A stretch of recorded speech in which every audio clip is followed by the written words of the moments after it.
พลุพลุโผล่โผล่โลมาหลอน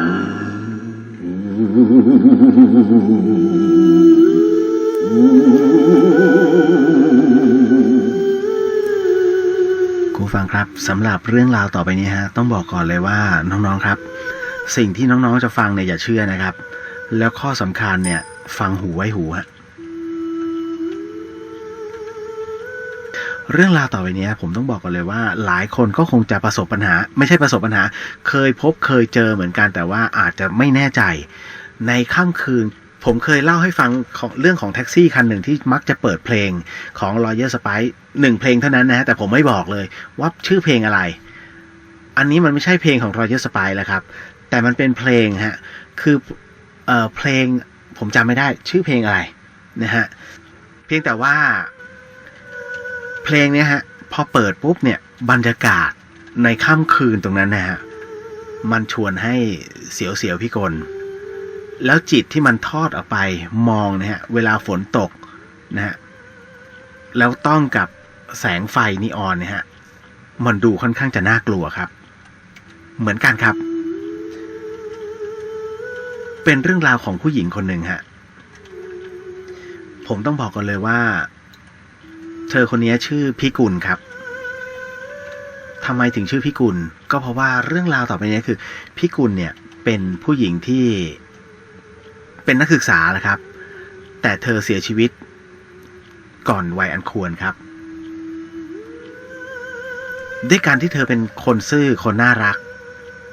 แต่พอกลับบ้านผิดเวลาเนี่ยมันก็เกิดเหตุเธอถูกฆ่าเรื่องนี้ต้องบอกก่อนเลยว่าเป็นเรื่องมันไม่มีในข่าวแต่เป็นข่าวท้องถิ่นที่เกิดขึ้นในจังหวัดหนึ่งครับพี่กุลเนี่ยพอโดนฆ่าเสร็จปุ๊บเขาก็เอาศพไปหมกไว้ในพงหญ้า4 วันที่มีคนมาพบศพคนที่พบศพก็คือคนที่เขาเอาวัวไปเลี้ยงแล้วมันก็กินหญ้าเสร็จปุ๊บแต่วัวเนี่ยพอเดินไปตรงนั้นไปตรงใกล้ๆที่กับศพมันก็ชิ่งหนีส่วนคนกินหญ้าเนี่ยไม่คนกินหญ้าคนที่เลี้ยงวัวเนี่ยเมื่อปล่อยวัวกินหญ้าเสร็จก็เดินพอเดินไปเสร็จปุ๊บเนี่ยเดินไปเรื่อยๆกลิ่นเหม็นๆมันก็ต้องมาที่จมูกเขาก็เดินไปดูก็เห็นส่วนของหลังของศพเนี่ยมันนูนขึ้นนั่นแหละครับถึงเป็นเรื่องราวตำรวจเจ้าหน้าที่ตำรวจพร้อมด้วยเจ้าหน้าที่มูลนิธิก็มาก็พบไม่พบหลักฐานว่าเธอเป็นใครจนกระทั่งออกสำรวจบริเวณพื้นที่ห่างกันตรงนั้น10 เมตรมีบัตรนักศึกษาสถาบันหนึ่งบ่งบอกว่าเธอชื่อพิกุลครับหลังจากนั้นก็เลยผู้ปกครองของน้องพิกุลพอมาถึงโอ้โหลมใส่พื้นที่ตรงนั้นที่ลมใส่ไม่ใช่หรอกครับเพราะว่ามีคนบอกว่าพอตอนที่เจอน้องพิกุลมันมีเหรียญบาทตกอยู่เหรียญบาทนี้โดนวางไว้บนกระหม่อมของศพมันหมายถึงอะไรครับมันหมายถึงเหมือนกับเป็นการสะกดวิญญาณครับหลายครั้งหลายคราวที่จะมีข่าวพบเสมอว่าเวลายิงเสร็จปุ๊บจะมีเหรียญบาทตกอยู่มีเศษเงินวางอยู่มันคือการสะกดวิญญาณก็คือซื้อพื้นที่ตรงนี้ให้ศพอยู่เนี่ยไม่ได้มากวนใครแต่บังเอิญว่าครอบครัวของน้องพิกุลเนี่ยเป็นครอบครัวที่มีครูบาอาจารย์บอกแล้วนะว่าการปล่อยของเนี่ยเมื่อเขาปล่อยมาได้เขาก็สามารถเอาตรงนี้กลับมาเขาเรียกกลับมาเข้าตัวของไอ้คนปล่อยได้ของฟรีไม่มีในโลกเช่นกันครับพอตรงนี้เสร็จปุ๊บเนี่ยทางฝ่ายญาติของน้องพิกุลพอมาสถานที่เกิดเหตุแล้วเห็นเหรียญบาทตกอยู่บอกโดนสะกดแล้วเขาก็เลยเอาเหรียญบาทกำไว้ในมือแล้วก็ไม่รู้ทำพิธีอะไรแล้วเขาก็จุดธูป1 ดอกครับปักลงไปสิ่งที่ออกจากปากของญาติของน้องพิกุลเนี่ยไม่มีใครรู้หรอกครับว่าเขาท่องอะไรอยู่แต่รู้สุดท้ายเนี่ยเขาจี้ไปเขาเอาเท้ากระทืบไปที่แผ่นดิน3 ทีปึกแล้วบอกว่าเหมือนกับ เหมือนเขาบอกว่าอะไรนะ ภายใน3 วันขอให้คนที่ทำเนี่ยมันกลับมาปรากฏตัวอีกครั้งหนึ่งฮะก็ไม่มีใครเชื่อฮะว่าไอสิ่งที่เขาพูดหรือว่าเขาทำเนี่ยมันจะเป็นจริงหรือเปล่าก็เหมือนกับว่าเฮ้ยจะมาเชื่อคนเข้าองค์ทรงเจ้าเนี่ยก็ไม่มีใครเชื่อครับจนกระทั่งเจ้าหน้าที่เนี่ยฮะขนศพขึ้นหลังรถพอไปถึงนะฮะก็ทำตามปกติฮะเป็นการพิสูจน์หลักฐานก็คือเอานิ้วมือนะฮะแปะแสดงตนก่อนว่าเป็นใครเขาบอกว่าในขณะที่เจ้าหน้าที่มูลนิธินะฮะนำใบเนี่ยฮะใบพิสูจน์ส่งสถานีตำรวจเนี่ยนะครับก็มีเสียงหนึ่งฮะบอกเอาไว้บอกว่าอย่าพึ่งเขาก็หันมามองอะไรใครพูดอย่าพึ่งเอาไปให้เดี๋ยวจะมีอีกคนหนึ่งพูดอย่างนี้เลยนะฮะอย่าพึ่งเอาไปให้เดี๋ยวจะมีอีกคนหนึ่งเขาก็มองแต่เขาไม่ได้สนใจฮะเขาก็เอาไอ้ใบตรงนี้ฮะไปวางไว้นะฮะที่โต๊ะร้อยเวรในห้องสอบสวนเนี่ยคุณผู้ฟังมันเป็นห้องแอร์อยู่แล้วนะทุกสน.พัฒนาแล้วนะครับปรากฏว่าพอวางเสร็จปุ๊บอาสาเนี่ยเขาก็หันหลังกลับก็จะบิดประตูออกปรากฏว่าไอ้ใบพิมพ์ลายนิ้วมือเนี่ยมันปลิวตกมาที่พื้นเขาก็งงตกมาได้ไงวะคือมันเป็นกระดาษแข็งฮะคุณผู้ฟังครับการตกเนี่ยต้องประมาณว่าคือต้องอาศัยลมอ่ะขนาดใกล้ๆจ่อถึงจะพัดตกแต่นี่มันแค่แอร์เบาๆเขาก็เก็บขึ้นมาฮะแล้วก็วางไว้ก็หันไปเปิดอีกทีตกอีกรอบหนึ่งเขาก็นึกขึ้นได้ฮะว่าสิ่งที่เขาได้ยินเสียงแว่วๆเนี่ยอ่ะรอก็เก็บเอาใบพิมพ์ลายนิ้วมือเอาลงไปที่รถแล้วก็กลับไปคือกลับในที่นี้คือเอาศพเนี่ยไปไว้ที่นิติเวชประจำจังหวัดเขาก็ขับไปสักพักหนึ่งฮะได้ยินเสียงวอจากเจ้าหน้าที่ตำรวจนะฮะบอกว่าให้ช่วยสกัดจับนะฮะคนบ้าคุ้มคลั่งบริเวณเขตก่อสร้างครับทุกคนเอารถเข้าไปฮะไปจอดปรากฏว่าไปพบสถานที่เกิดเหตุก็คือพบคนงานก่อสร้าง1 คนนะฮะปีนขึ้นไปนะในช่วงตอนกลางคืนนะครับปีนขึ้นไปนะฮะบนเขาเรียกว่าคือเหล็กอะเรียกว่าโครงสร้างเหล็กแล้วกันของอาคารซึ่งเป็นหน้าจั่วตรงหลังคานะครับเขายังไม่ได้ปูอะไรเลยขึ้นแค่เหล็กเอาไว้เฉยๆมันปีนขึ้นไปฮะปีนขึ้นไปนั่งแบบหลอนๆผวาพูดคำอยู่คำเดียวอย่าเข้ามาพอถึงตรงนี้ฮะ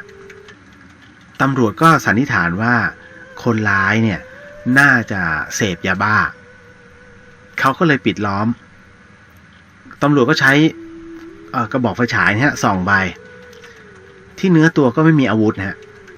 และเขาก็แต่งชุดแบบปกตินี่แหละเพียงแต่อยู่ในอาการหวาดกลัวเพราะว่าดูจากสายตาดูจากสีหน้าเขากลัวมากครับเวลาผ่านไปประมาณครึ่งชั่วโมงครับเขาก็พูดอยู่นะอย่าเข้ามากลัวแล้วแล้วก็ยกมือไหว้ท่วมหัวฮะบังเอิญผมไม่รู้นะว่าตรงนั้นมีคนมีวิชาอยู่หรือเปล่าเขาบอกว่าเขาเห็นว่ามีผู้หญิงคนหนึ่งในชุดนักศึกษายืนอยู่ที่คืออีกข้างหนึ่งฮะฝั่งตรงข้ามแล้วค่อยๆเดินเข้ามาหาผู้ชายคนนี้เนี่ยดันตัวเองติดผนังแล้วนะติดเสาแล้วฮะแล้วกำลังจะเอี้ยวตัวไปอีกข้างหนึ่งเพื่อที่จะไปขื่อตรงกลาง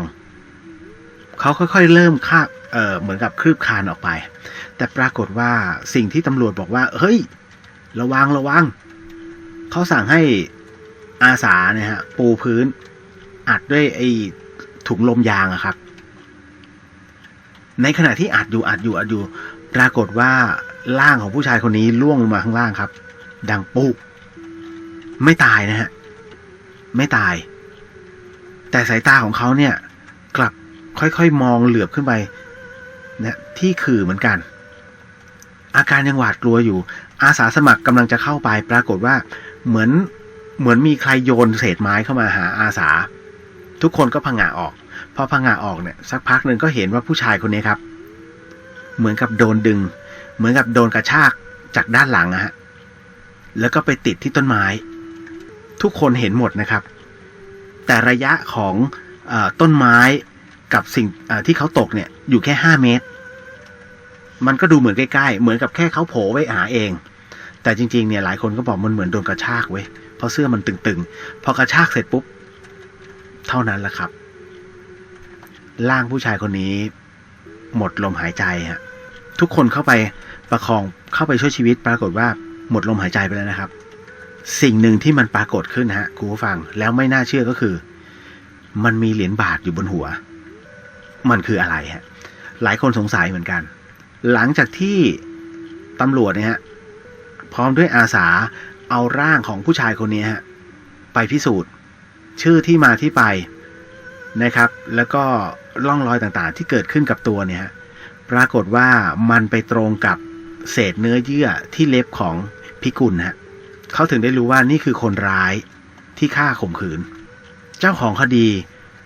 นะฮะซึ่งเป็นตำรวจเนี่ยเขาก็มานั่งนึกวันที่พบศพนะฮะคือวันที่พบศพเนี่ยญาติผู้ใหญ่ของน้องพิกุลเนี่ยฮะเขาปักธูปแล้วก็บอกไว้เลยว่าภายใน3 วันเอาคนร้ายมาเอามันมาให้ได้อันนี้คือความเชื่อส่วนบุคคลนะฮะตำรวจถึงได้บอกว่าผมก็ไม่มั่นใจเหมือนกันว่ามันจะใช่หรือเปล่าในสิ่งที่เขาทำแต่วันนี้มันโดนพิสูจน์แล้วว่าคนร้ายนั้นมาแล้วฮะแล้วมาแบบห่อมา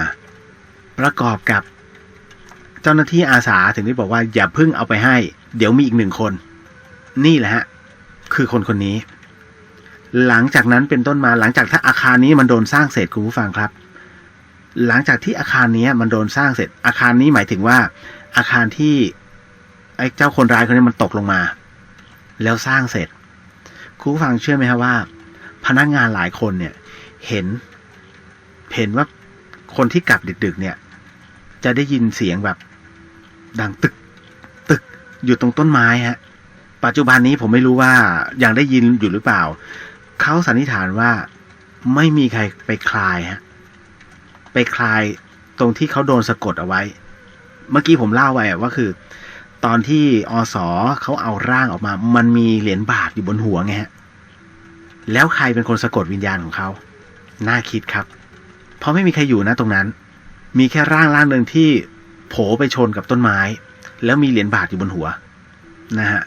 นี่ก็เป็นอีก1 เรื่องราวนะฮะในค่ำคืนนี้แบบเบาๆนะกับเรื่องราวหลอนๆเอาละฮะคุณผู้ฟังครับฟังหูให้หูบอกแล้วนะฮะก็ต้องบอกก่อนเลยว่าสิ่งหนึ่งสิ่งใดที่เราได้พาดพิงไปนะฮะถึงบุคคลใดบุคคลหนึ่งโดยตั้งใจหรือไม่ได้ตั้งใจต้องขออโหสิกรรมมาณที่นี้นะครับและ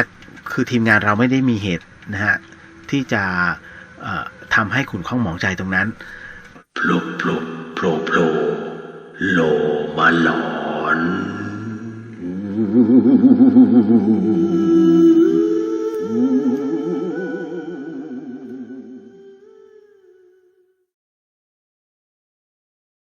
โผล่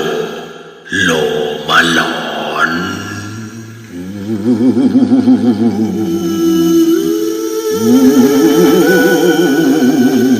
ตี 2:47 นาทีแล้วนะฮะ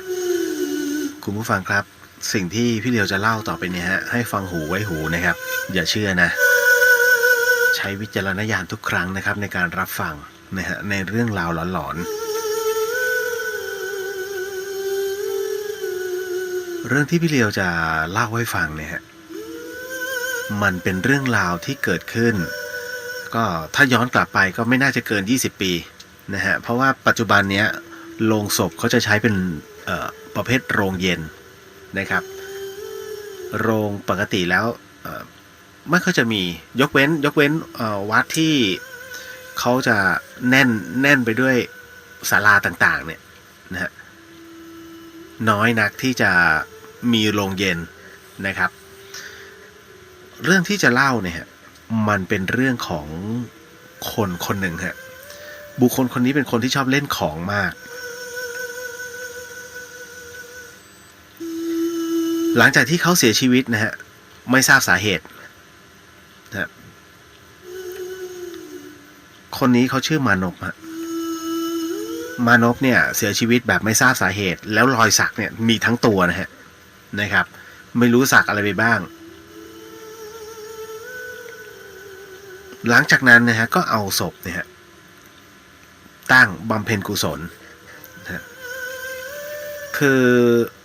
การตายเสียชีวิตโดยไม่ได้โดนฆ่าหรือว่าไม่ได้โดนรถชนอุบัติเหตุอะไรต่างๆนานาเนี่ยฮะเขาถือว่าเป็นการตายแบบธรรมชาติอันนี้สามารถสวดได้3 วัน7 วันแต่ถ้าสมัยนู้นเนี่ยฮะถ้าสมมุติว่าผิดธรรมชาติปุ๊บนะฮะ1ให้สวดคืนเดียว2ฝังครับนะนั่นคือเป็นอย่างนั้นจริงๆนะฮะคือคุณมานพเนี่ยหลังจากที่เสียชีวิตโดยไม่ทราบสาเหตุก็ถือว่าเป็นการตายที่ธรรมชาตินะครับเขาก็เลยจัดสวดขึ้นมา7 วันฮะเรื่องนี้เกิดขึ้นท่ามกลางสายตาคนนับร้อยนะฮะผมต้องบอกก่อนเลยที่วัดแห่งนี้ครับหลังจากที่การสวดศพผ่านไปนะฮะวันที่2ครับในขณะที่สวดวันที่2นั้นอยู่นะครับพระท่านก็กำลังสวดพระมาลัยเนี่ยปรากฏว่าน้องครับ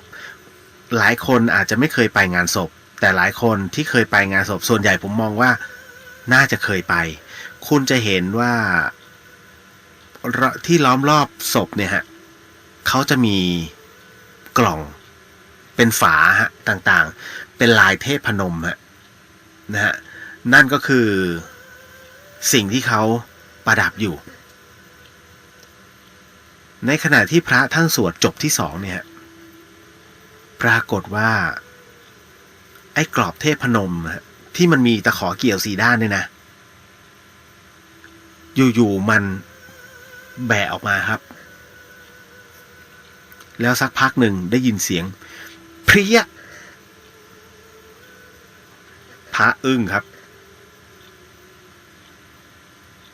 มันเกิดอะไรขึ้น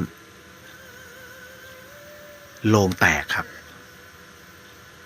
คนนับร้อยอยู่ที่ศาลาเนี่ยลุกขึ้นยืนกันนะฮะพระท่านหยุดสวดทันทีครับก็เลยบอกให้ไปตามลุงสัปเหร่อ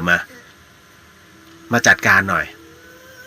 ปรากฏว่าลุงสัปเหร่อมาพร้อมกับลูกมือนะพร้อมกับขวานแล้วก็พร้อมกับค้อนเพื่อที่จะงัดฝาโลงออกลูกหลานก็อยู่นะฮะทุกคนก็รีบจัดแจงฮะเอาฝาเทพนมเอาออกมาปรากฏว่าฝาเทพนมเนี่ยฮะมันมีรอยฉีกออกมานิดนึงแต่ตัวโลงเนี่ยฮะ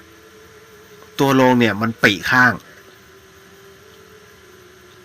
เห็นเป็นผ้าบุนั่นนะฮะเขาเรียกโลงแตกน้อยครั้งที่จะเจอประเภทอืดมากๆอย่างประเภทตกน้ำตายเนี่ยอันนี้เตรียมฮะแต่หลังจากที่เอาตะปูตัวที่3ออกเขาจะตอกไว้9 ตัวนะฮะหลังจากเอาตะปูตัวที่3ออกเท่านั้นฮะฝาโลงกระเด็นปึ้งออกมาทุกสายตาครับทุกสายตามองไปที่โลงตรงนั้นแล้วสัปเหร่อเองยังผงะฮะคุณลุงสัปเหร่อเนี่ยถึงกับอึ้งแกบอกเนี่ยคือเคสที่2ที่เจอนั่นก็คือ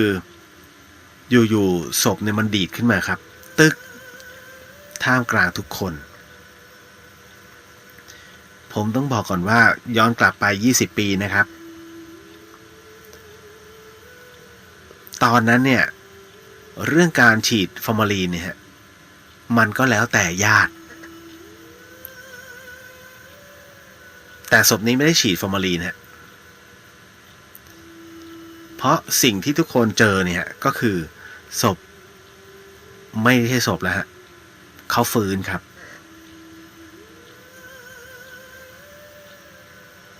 เขาฟื้นขึ้นมานะฮะ ทุกคนเนี่ยเข้าไปห้อมล้อมเขาเลยแต่สิ่งหนึ่งครับที่คุณลุงสับเปลือบอกเลยว่า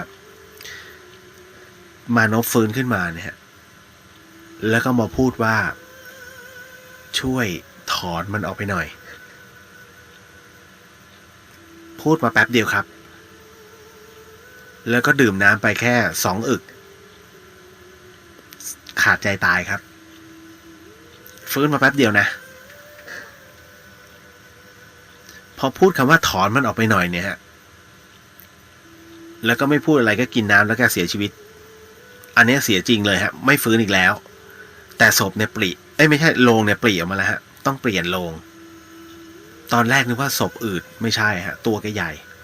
แต่รอยสักเต็มตัวพอหลังจากคราวนี้ตรวจสอบว่าตายจริงไงฮะพระท่านก็บอกว่าเดี๋ยวพรุ่งนี้เราจะมาดูกันที่บอกว่าถอนออกไปหน่อยนะถอนอะไรค่ำคืนนั้นสวดเสร็จปุ๊บโอ้โหคุณเป็นที่โจษจันกันเลยครับศพฟื้นแต่ฟื้นแป๊บเดียวแต่ปัจจุบันหมดสิทธิ์นะครับเพราะมันฉีดฟอร์มาลีนกันนะฮะไม่มีทางฟื้นหลังจากนั้นเองเนี่ยครับคุณผู้ฟังอีกวันหนึ่งนะฮะลุงสับเปลือแกก็เอาศพ